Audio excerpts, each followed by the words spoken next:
பூஞ்சோலையே பெண்ணானதோ இரு பொன்மண்டுகள் கண்ணானதோ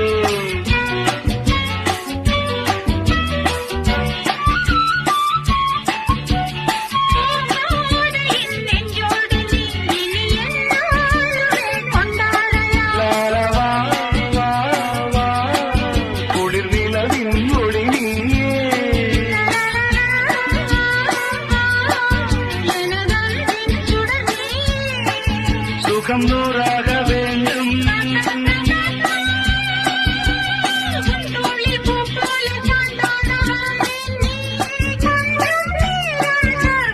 ஜெர்மனியின் செந்தேன் மலரே தமிழ் மகனின் பொன்னே சிலை